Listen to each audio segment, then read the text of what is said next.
हमें खबर मिली कि रमेश बिधूड़ी जी की टीम से कुछ लोग हमारे एक झुग्गी क्लस्टर के लोगों को रात को धमका रहे थे। हम रात को गए वहाँ पे और दिनेश चौधरी जी, पहले किसी ने बताया था कि मनीष बिधूड़ी जी हैं, पर ये दिनेश चौधरी जी हैं, संगम विहार के हैं। जीपीएस टैग्ड फ़ोटो हमारे पास है जो क्लियरली कह रहा है कि 3 फरवरी रात को 11:30 बजे साइलेंस पीरियड में गिरिनगर बाल मुकुंद खंड में ये व्यक्ति मौजूद थे। मैंने रिटर्निंग ऑफिसर को फ़ोन किया, डीसीपी को फ़ोन किया, पुलिस की टीम आई और इनको लेकर भी गई। लेकिन जब हम इनके पीछे पीछे गए तो ये दिखा कि इन पर कोई भी एक्शन नहीं हुआ, इनको पुलिस ने जाने दिया। In the mean time police थाने की तरफ जाते हुए एक और गाड़ी में रमेश बिधूड़ी जी की टीम के कुछ लोग नवजीवन कैंप, नेहरू कैंप की झुग्गियों के आसपास घूम रहे थे। उनकी भी जीपीएस टाइम स्टैम्प्ड फ़ोटोज़ हैं हमारे पास। ये अनुज भाटी, जो मुझे बताया गया है कि शायद सगे भतीजे हैं, अनुज बिधूड़ी, जो मुझे बताया गया है कि सगे भतीजे हैं रमेश बिधूड़ी जी के, उनके भाई के सुपुत्र हैं और सेठी के नाम से इलाके में जाने जाते हैं। उसी गाड़ी में लालू बिधूड़ी, जो भी तुगलकाबाद गांव के निवासी हैं, इनकी भी जीपीएस टाइम स्टैम्प्ड फ़ोटोज़ हैं। इस लोकेशन पर हमने इलेक्शन कमीशन को बुलाया, रिटर्निंग ऑफिसर को कंप्लेंट की, फ्लाइंग स्क्वाड को बुलाया, पुलिस को बुलाया। जब एसएचओ वहाँ पे पहुँचे और उन्होंने अनुज बिधूड़ी को वहाँ पर देखा तो खुले आम एसएचओ साहब ने इनको वहाँ से सबके सामने फरार करवा दिया। इनको फरार करवाने के लिए और उससे ध्यान हटाने के लिए पुलिस वालों ने 2 लोकल लड़के, एक जो वहाँ पे उस इलाके में अपने रिश्तेदार के पास सामान छोड़ने आया हुआ था, जो इस पूरे प्रक्रिया की वीडियो बना रहा था, और एक जो हमारे किसी एक कार्यकर्ता को देखकर अपने घर से बाहर आया था। जो 2 लड़के एमसीसी वायलेशन का वीडियो बना रहे थे, जो ईसीआई में कंप्लेंट कर रहे थे, उन 2 लड़कों सागर मेहता और अशमीत सिंह को पुलिस ने बर्बरता से पीटना शुरू कर दिया। जो कंप्लेंट कर रहा है उसकी पिटाई पुलिस द्वारा हो रही है। ये पिटाई गोविंदपुरी एसएचओ धर्मवीर सिंह द्वारा की गई। उसके साथ 10 और पुलिस अफसर थे। हमारे पास वीडियो एविडेंस भी है, जो मैंने कल रात को ट्वीट किया कि उनको थाने लेके जा रहे हैं और पुलिस वाले इन दोनों लड़कों को लात मार रहे हैं जब थाने लेकर जा रहे हैं। इन लड़कों को बिना किसी कंप्लेंट के, बिना किसी एफआईआर के रात के 1 बजे से सुबह 6 बजे तक थाने में रखा गया। सारी इलाके के सीनियर पुलिस वालों को वहाँ बुला लिया गया, जिसमें हर्ष इंदौरा एसीपी साउथ ईस्ट, एगमुट के आईपीएस के 2016 के ऑफिसर हैं, श्री वीरेंद्र एसीपी सरिता विहार, श्री राकेश कुमार एसीपी कालका जी, ये सब वहाँ पे मौजूद थे। इन्होंने एमसीसी वायलेशन करने वालों पे कोई एक्शन नहीं लिया। एमसीसी वायलेशन रिपोर्ट करने वाले 2 लड़कों को 5 घंटे पुलिस थाने में बिठा के रखा। और जो एक हिंदी में मुहावरा है, उल्टा चोर कोतवाल को डांटे, मैंने इलेक्शन कमीशन को बुलाया, पुलिस को बुलाया, और इलेक्शन कमीशन ने इस पूरे प्रकरण में रमेश बिधूड़ी जी की टीम पे कोई एक्शन नहीं लिया, बल्कि मेरे ऊपर एफआईआर किया। मैं आज इलेक्शन कमीशन से पूछना चाहती हूँ, Bharat free and fair election के लिए जाना जाता है। आज देश की राजधानी में खुलेआम गुंडागर्दी चल रही है।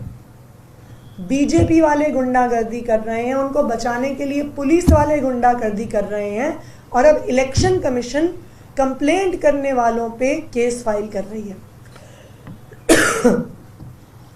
क्या ये हाल होगा अब? राजीव कुमार जी, अपनी सोती हुई आत्मा को जगाइए। हम सुबह से आपसे टाइम मांग रहे हैं मिलने के लिए, आप टाइम नहीं दे रहे हैं। इलेक्शन कमीशन कंप्लेंट करने वालों पे एफआईआर कर रहा है, एमसीसी वायलेशन रिपोर्ट करने वालों को पुलिस खुलेआम बर्बरता से मार रही है। आज देश का लोकतंत्र राजीव कुमार जी के हाथ में है, और इतिहास देख रहा है राजीव कुमार जी कि देश की राजधानी में लोकतंत्र बचेगा कि नहीं बचेगा। मैं बीजेपी वालों को भी बता दूं, दिल्ली की जनता सब देख रही है। उनको पता है कि एक तरफ गुंडागर्दी करने वाले और फ्री की योजनाओं को बंद करने वाले लोग हैं, और दूसरी तरफ हर महीने 25,000 रुपए के फायदा पहुंचाने वाली पार्टी है। दिल्ली की जनता बहुत सोच समझ के अपना फैसला लेगी।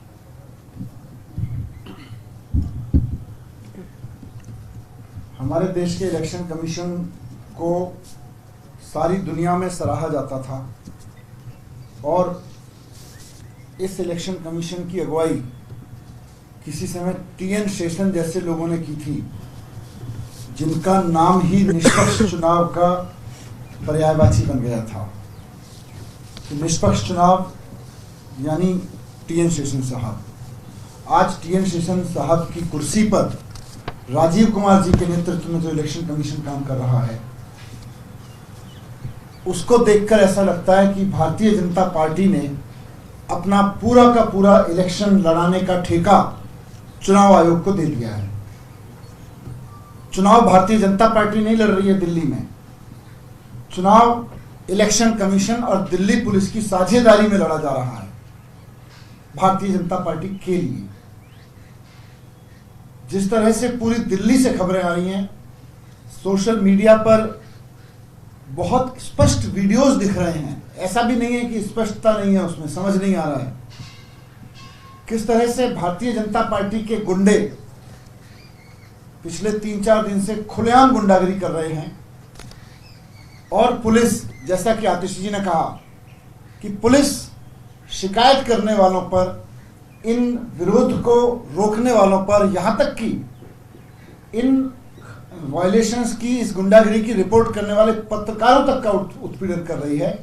लेकिन पुलिस और चुनाव आयोग कोई कार्रवाई नहीं कर रहा है उन लोगों के खिलाफ जो वायलेशन कर रहे हैं, जो गुंडागिरी कर रहे हैं। और ये आज से नहीं हो रहा, ये चुनाव की घोषणा से पहले से हो रहा है। किस तरह से हमने देखा 1100 रुपए बांटे गए, साड़ियां बांटी गई, और चुनाव आयोग कहता रहा कि हमें कोई साड़ी का सबूत नहीं मिल रहा है। सोशल मीडिया भरा पड़ा है ऐसे सबूतों से और वीडियो से। तो पूरा का पूरा चुनाव दिल्ली का चुनाव आयोग और दिल्ली पुलिस की साझेदारी पे लड़ रही है भारतीय जनता पार्टी। मैं अमित शाह जी को कहना चाहता हूं कि आप दिल्ली के चुनाव के लिए जगह जगह गए, आप ही के तो लोग तो पूरा गुंडागिरी कर रहे हैं, आप इसको रोकिए।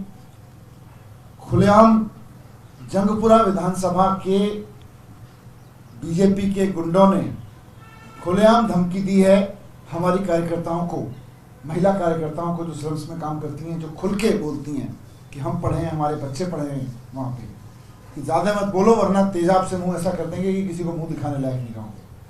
तेजाब फेंकने की धमकी दे रहे हैं महिला कार्यकर्ताओं को। अभी मैं एक सोशल मीडिया पे ही देख रहा था, कुछ पत्रकार किसी झुग्गी में बात कर रहे थे, कुछ बच्चों ने आके बोला कि किस तरह से बीजेपी के गुंडे आके धमकी देते हैं और उनको धमका के जाते हैं कि खबरदार अगर तुम्हारे घर से झाड़ू पे वोट पड़ा तो तुम्हारी झुग्गियां बर्बाद कर देंगे।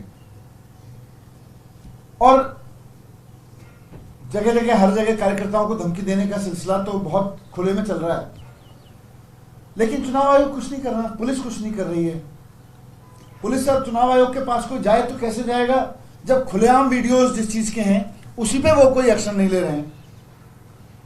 और अभी तो मुझे कई झुग्गियों से ये भी पता चला कि ये लोगों को धमका के उनके वोटर कार्ड ले रहे हैं और कह रहे हैं कि खबरदार अगर वोट डालने गए तो, क्योंकि हमारे लोग देखेंगे अगर तुम वोटिंग बूथ के आसपास भी दिखे तो जिंदा नहीं छोड़ेंगे तुम्हें।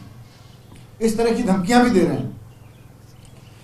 तो कुल मिला के चुनाव लोकतंत्र के लिए लड़ रहे हो, चुनाव सरकार बनाने और लोगों के लिए लड़ रहे हो, या गुंडागिरी के लिए लड़ रहे हो? जो भारतीय जनता पार्टी हरकत करती दिख रही है और चुनाव आयोग को मूक बना के और पुलिस को यूज करके कर रही है, तो अरविंद केजरीवाल जी की जो ये बात है कि अगर गलती से भी बीजेपी चुनाव जीत गई तो सारी झुग्गियां तोड़ देगी, एक भी झुग्गी नहीं बचेगी। दिल्ली के लोगों को जो अच्छी शिक्षा, फ्री बिजली, फ्री बस यात्रा, 24 घंटे बिजली जैसी सुविधाएं मिल रही हैं, इसके माफिया इसको सबको बर्बाद कर देंगे, सब खत्म कर देंगे, सारी योजनाएं खत्म कर देंगे। अगर भारतीय जनता पार्टी चुनाव जीत गई तो तो दिल्ली की सरकार लोकतांत्रिक तरीके से नहीं चलेगी, या नेता नहीं चलाएंगे, माफिया चलाएंगे, जिनकी बानगी अभी आप सड़क पे देख रहे हैं। एक वीडियो और आया है, मैं आपको वो शेयर कर दूंगा कि किस तरह से जंगपुरा में भारतीय जनता पार्टी के प्रत्याशी और उनके कुछ गुंडे महिलाओं के साथ धक्का मुक्की कर रहे हैं, सरेआम डंडा लेके पीट रहे हैं।